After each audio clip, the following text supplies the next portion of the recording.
Y estamos listos para nuestra primera entrevista. Bueno, ayer se daba a conocer que el gobierno ha puesto punto final al Fondo de Estabilización Tarifaria Extraordinaria, recordemos, creado por la pandemia del COVID-19 y ha generado una serie de inquietudes, pero sobre todo interrogantes.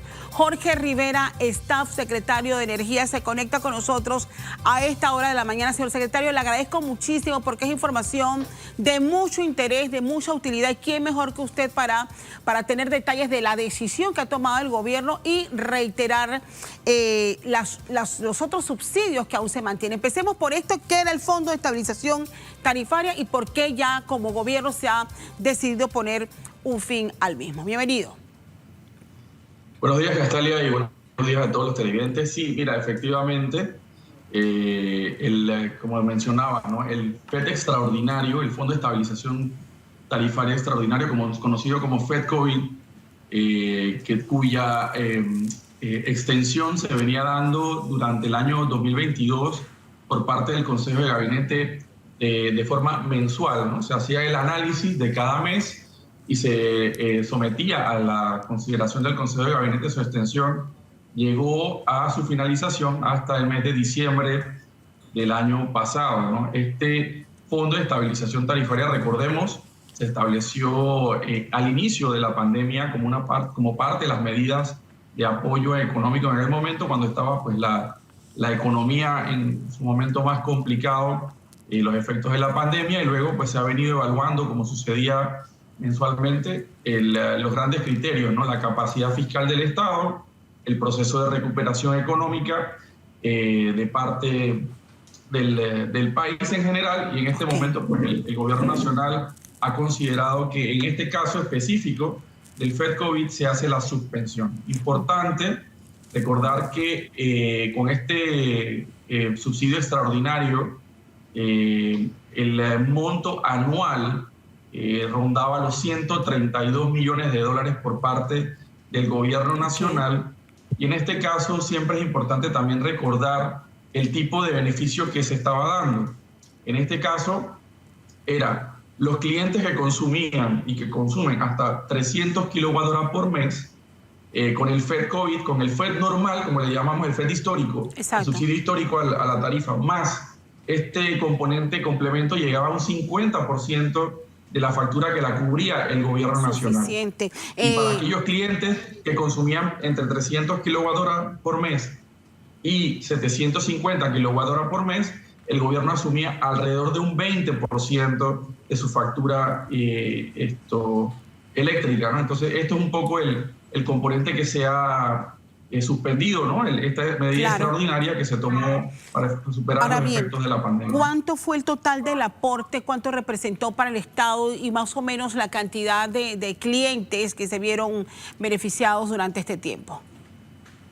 Mira, si sumamos todos los montos que se aportaron por parte del gobierno durante el año 2020, 2021, 2022, estamos por encima de los 300 millones de dólares que el Estado, a través del gobierno nacional, el Ministerio de Economía y Finanzas, pues aportó a la facturación de los clientes. Cuando estuvo vigente este subsidio, se beneficiaba el 92% de todos los clientes a nivel nacional, tenían subsidio por parte del gobierno, como te decía, hasta 300 kilowatts, la mitad de la factura la asumía el Estado, y aquellos que consumían hasta 750 kilowatts, un 20%. Y recordemos que durante los primeros 6 meses de la pandemia no eran 750, se cubría los consumos de personas hasta 1000 kilowatts por mes, y eso se fue desmontando, y ahí, bueno, hasta este momento, el 31 de diciembre, estuvo vigente con el esquema final que se mantenía, ¿no? ¿El por qué de la confusión, secretario? Eso se anunció con prioridad porque fueron los clientes de ENSA los que cuando llega el recibo se dan cuenta y llaman a la empresa para decir ya no nos está llegando el descuento,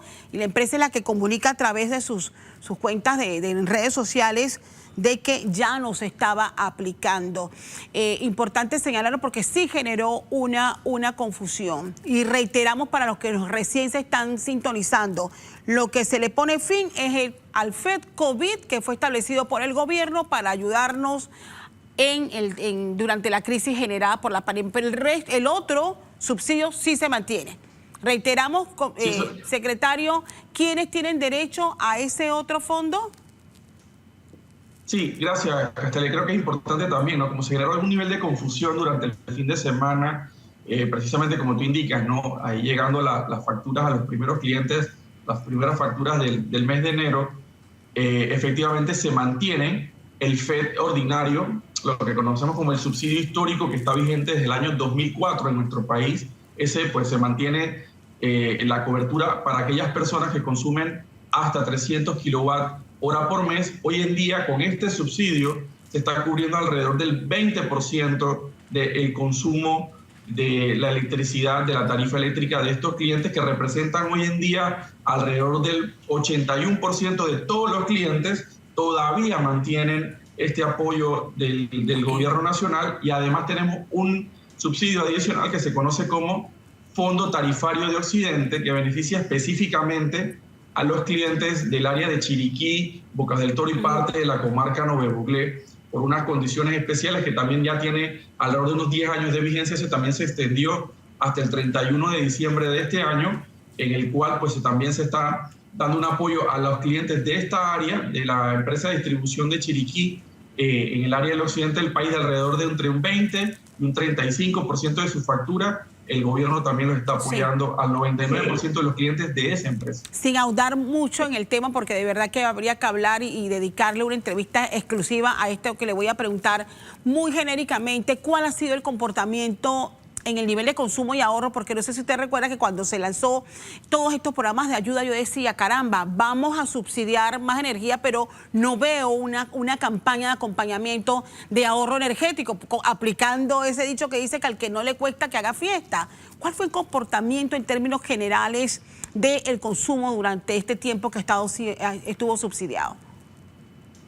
Sí, mira, ahí hay que diferenciar dos grandes etapas, y creo que la pregunta y el comentario es muy oportuno. Dos grandes etapas. Primero, cuando estuvimos con los cierres, ¿no? En función del tema médico, del tema de salud de la pandemia, ahí tuvimos una disminución importante de los consumos industriales, comerciales, por el cierre de la actividad económica. Tuvimos un aumento en algunos niveles de los clientes residenciales, bueno, porque la gente estuvo en la casa utilizando mucho más tiempo los aparatos en la casa. Sin embargo, ya luego que hemos tenido este proceso de recuperación económica, sobre todo durante el año 2022, se ha mantenido realmente muy a niveles promedio, ¿no? El consumo, pero efectivamente hace falta fortalecer esta campaña que en algún momento se hizo, se mantuvo, pero necesitamos fortalecer esa campaña de conciencia, de ahorro por parte de los clientes, donde hay grandes oportunidades para reducir la factura, pues teniendo este tipo de medidas, y creo que es importante hacer ese llamado, mantener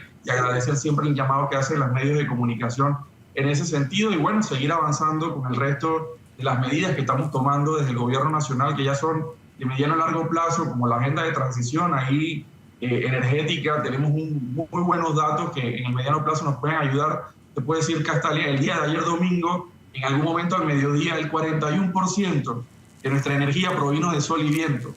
Eso se va a estar reflejando muy pronto, esperemos por el mecanismo que tenemos en las tarifas, pero ya es un hecho, y Panamá pues uno de los líderes a nivel global de energía limpia. Bueno, esperemos que eso también se vaya traduciendo en reducción de tarifas paulatinamente cada vez más. Hay que hacer repaso de eso, y un día, por supuesto, con gusto abrimos el espacio para hablar única y exclusivamente de estas energías renovables que ya están en funcionamiento en Panamá. Usted sabe, secretario, que la pregunta obligada, y ya tengo un montón de gente escribiendo, pregúntele por el subsidio del combustible. Hay una decisión, se había dicho que el 15 de enero el gobierno podría hacer algún tipo de anuncio, pero bueno, ya ha pasado el 15 de enero. Señor secretario, ¿hay fecha ya tope también para poner fin a este acompañamiento? Mira, Castalia, casualmente el mecanismo de evaluación que se tomó para el FEDCOVID mes a mes por parte del Consejo de Gabinete es muy similar a lo que se está tomando en este momento con el subsidio a los combustibles, ¿no? A las gasolinas y al diésel. En este caso se hizo la extensión del 15 de enero al 15 de febrero, y en las próximas semanas el Consejo de Gabinete se va a volver a reunir, va a evaluar con el Ministerio de Economía y Finanzas la capacidad fiscal del Estado en este momento, el proceso de recuperación económica, y se tomará la decisión y se hará el anuncio al país, ¿no? Por lo menos este mes el cálculo que tenemos de impacto fiscal sería alrededor de 30 millones de dólares adicionales que se estaría desembolsando para apoyar a los conductores a nivel nacional. El 15 de febrero, entonces, habría que esperar entonces el anuncio. Y le hago la pregunta que hacía con el tema de energía eléctrica. ¿Cuál ha sido el comportamiento de consumo en estos últimos meses con el subsidio? Mira, efectivamente, con el subsidio se ha mantenido a nivel histórico. Los niveles de consumo que tenemos registrados se mantienen a nivel de consumo. Eso sí, pues recordando un poco las características propias de la energía, eso ya es más microeconomía, donde se conoce como que la energía normalmente tiene una demanda inelástica, ¿no? Que es muy, no importa el aumento de los costos, normalmente los usuarios siguen porque es un bien pues, básico, ¿no? Sin embargo, te podría también, así como hacemos la separación entre cómo se dio el consumo o el comportamiento de los clientes cuando estamos en los cierres. Asimismo, el año pasado, por ejemplo, sí vimos por primera vez una disminución de los volúmenes de consumo cuando llegamos a los precios en los meses de mayo y junio, que llegamos casi a $6 el galón de la gasolina. Ahí por primera vez se vio una disminución. Sin embargo, con el uso del subsidio a los combustibles que está vigente desde el mes de julio el año pasado, pues estamos en niveles bastante promedio históricos de consumo a nivel nacional. Quiero agradecerle a Jorge Rivera Staff, secretario de Energía, esta mañana con nosotros. Bueno, reiterando esta decisión del gobierno, se ha puesto punto final y queremos reiterarlo al Fondo de Estabilización Tarifaria Extraordinario por COVID-19 y el 15 de febrero próximo se hará el anuncio si se extiende o no el subsidio al combustible.